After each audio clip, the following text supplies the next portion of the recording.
Devocional Uma Vida com Propósitos, dia 21.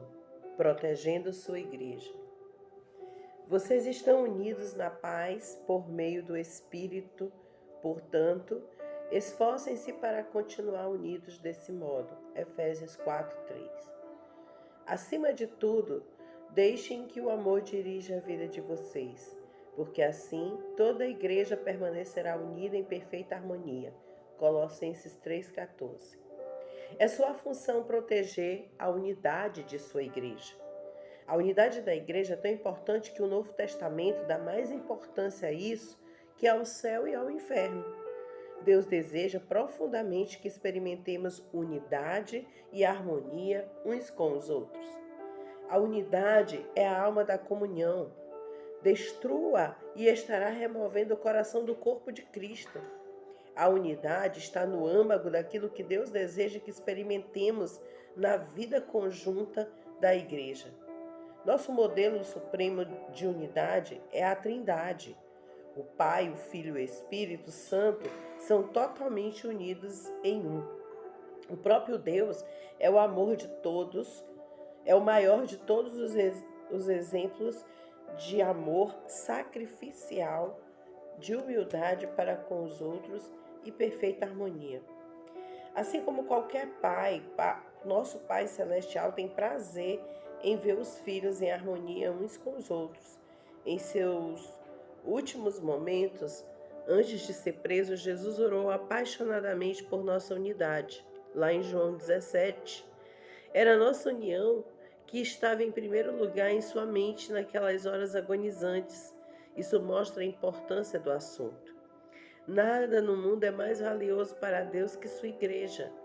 Ele pagou o mais alto preço por ela e a quer protegida, especialmente dos danos devastadores causados por divisões, conflitos e discordâncias. Se você faz parte da família de Deus, é sua responsabilidade proteger a unidade da comunidade. A unidade da comunidade em que congrega. Você foi encarregado por Jesus de fazer o possível para preservar a unidade, proteger a comunhão e promover a harmonia em sua igreja e entre todos os cristãos. A Bíblia diz: façam todo o esforço para conservar a unidade do Espírito pelo vínculo da paz. Como fazer isso? A Bíblia nos dá algumas orientações. Concentre-se no que temos em comum, não em nossas diferenças. Paulo recomenda concentremos-nos nas coisas que contribuem para a harmonia e no crescimento de nossa comunhão conjunta. Romanos 14:19. Como fiéis, compartilhamos um Senhor, um corpo, um propósito, um Pai, um Espírito, uma fé, uma esperança, um batismo e um amor. Romanos 10:12. Partilhamos a mesma salvação, a mesma vida e o mesmo futuro. Fatores muito mais importantes que as diferenças que poderíamos enumerar. É neles que temos que nos concentrar, não em nossas diferenças pessoais. Lembre-se de que foi Deus quem escolheu nos dar diferentes personalidades, formações, raças e preferências. Logo, devemos apreciar essas diferenças, não simplesmente tolerá-las. Deus deseja unidade, não uniformidade, mas para o bem da unidade, não devemos permitir que nossas diferenças, em circunstâncias algumas, nos separam.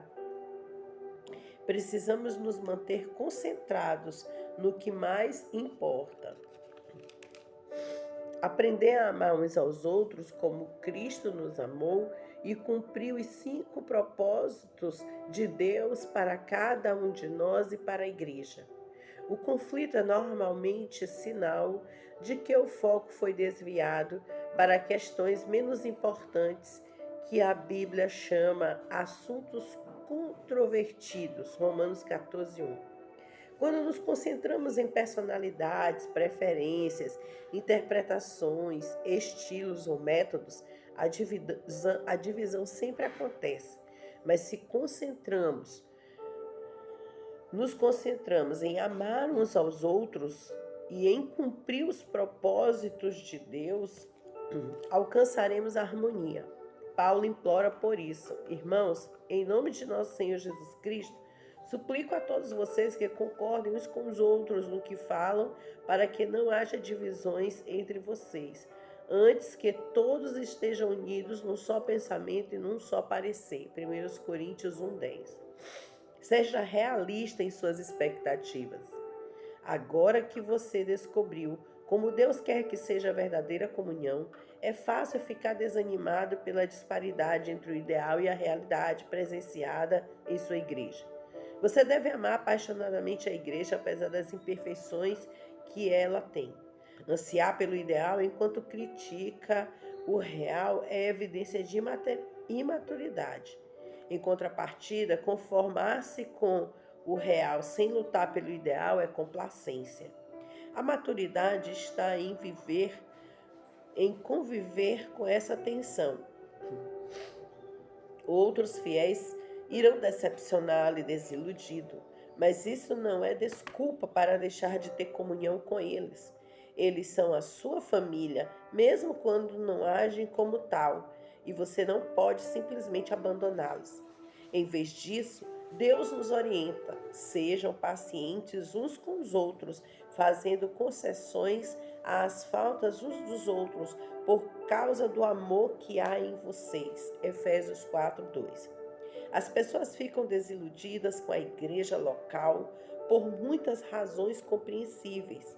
A lista pode ser bastante longa: conflitos, mágoas, hipocrisia, negligência, mesquinharias, legalismo e outros pecados. Em vez de ficarmos abalados e surpresos, devemos recordar que a igreja é constituída de pecadores de verdade, entre os quais nos incluímos. Por sermos pecadores, magoamos uns aos outros, às vezes intencionalmente e às vezes sem querer. Mas em vez de deixar a igreja, precisamos ficar ali e tentar de alguma forma solucionar o que for possível. A reconciliação, não a evasão, é a estrada para um caráter mais forte e para uma comunhão mais profunda. Divorciar-se da igreja é o primeiro sinal de decepção ou desilusão, indica a imaturidade. Deus tem coisas que quer ensinar a você e aos outros também. Além do mais, não há igreja perfeita para onde você possa escapar. Toda igreja tem fraquezas e problemas e você logo ficará desapontado novamente. Groucho Marx ficou famoso por dizer que não gostaria de pertencer a um clube que o aceitasse como sócio. Se uma igreja tiver de ser perfeita para satisfazê-lo, essa mesma perfeição irá impedi-lo de pertencer a ela. Porque você não é perfeito. Dietrich Bonhoeffer, ministro alemão, martirizado por resistir aos nazistas, escreveu um clássico sobre a convivência na igreja, Vida em Comunhão. Nesse livro, ele sugere que a desilusão com a igreja local é algo bom, porque destrói nossas falsas expectativas de perfeição. Quanto mais cedo desistirmos da ilusão de que a igreja deve ser perfeita para que a amemos, mais cedo deixaremos de fingir e admitiremos que somos todos imperfeitos e precisamos da graça divina. Esse é o início da verdadeira comunidade. Toda igreja deveria fixar uma placa proibida a entrada de pessoas perfeitas. Esse é um lugar somente para os que admitem ser pecadores, carecem da graça e desejam crescer.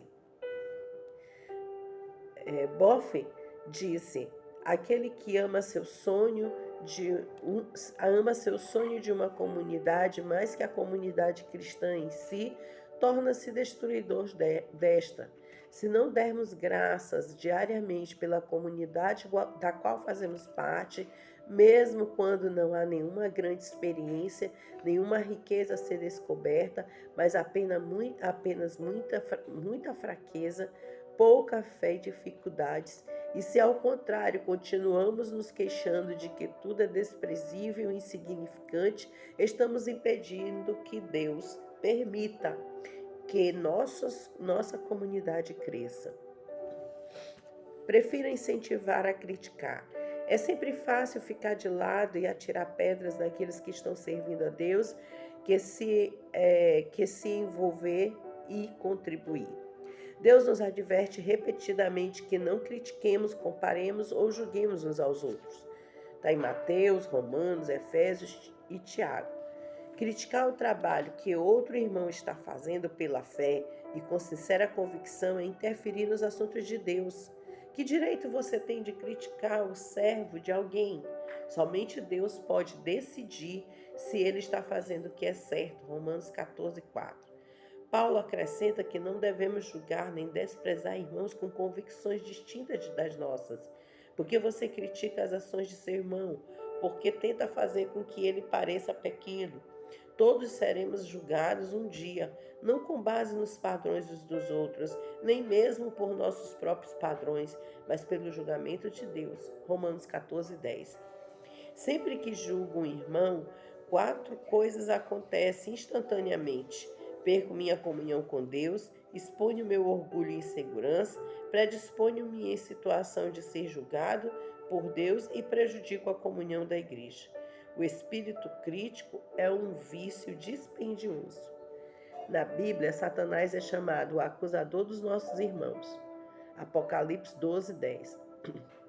Culpar, criticar e queixar-se dos membros da família de Deus é trabalho do diabo. Se fazemos o mesmo, é porque fomos ludibriados e induzidos a fazer o trabalho de Satanás. Lembre-se de que outros cristãos, não importa quanto você discorde deles, não são o verdadeiro inimigo. O tempo que desperdiçamos comparando ou criticando outros cristãos deveria ser aplicado na edificação da unidade entre irmãos. A Bíblia diz: assim estaremos empregando nosso esforço na boa convivência fraterna. Ajudem-se mutuamente com palavras de ânimo. Não ponham seu irmão lá embaixo, apontando os defeitos dele. Romanos 14, 19. Recuse-se a dar ouvidos a fofocas. Fofocar é transmitir informações quando você nem é parte do problema nem da solução. Você sabe que espalhar fofocas é errado. E se quiser proteger sua igreja, nem mesmo deve dar ouvido a elas. Ouvir uma fofoca é como receptar mercadoria roubada. Isso o faz igualmente culpado pelo crime. Quando alguém começar a falar mal de alguém para você, tenha a coragem de dizer: por favor, pare. Não preciso saber disso. Você já falou diretamente com a pessoa?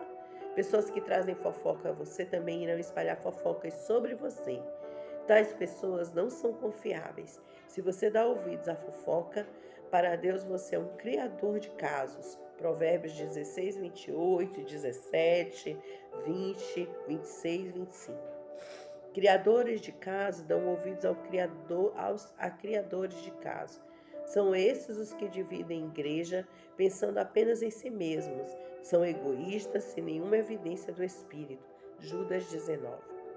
É triste constatar que no rebanho de Deus as maiores feridas sejam causadas por ovelhas, não por lobos.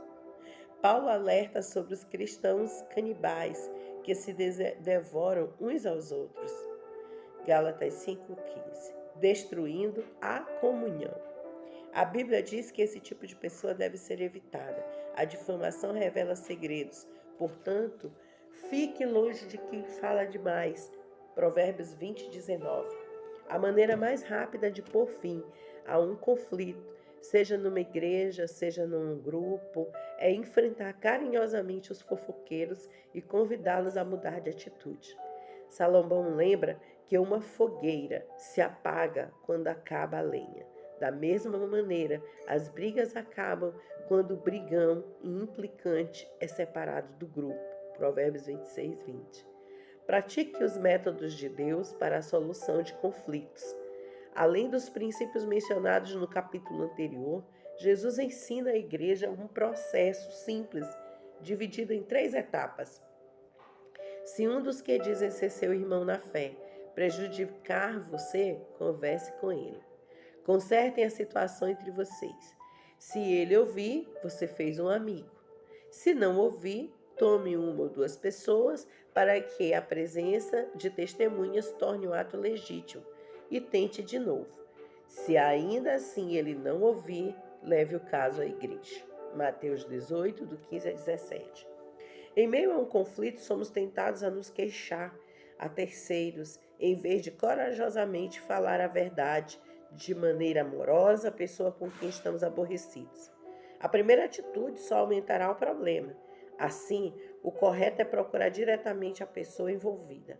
A conversa em particular é sempre o primeiro passo e você deve fazê-lo o mais breve possível. Se vocês não forem capazes de resolver o assunto sozinhos, o passo seguinte é levar uma ou duas testemunhas para que tomem ciência do problema e ajudem na reconciliação e o que fazer se a pessoa ainda se mostrar intransigente.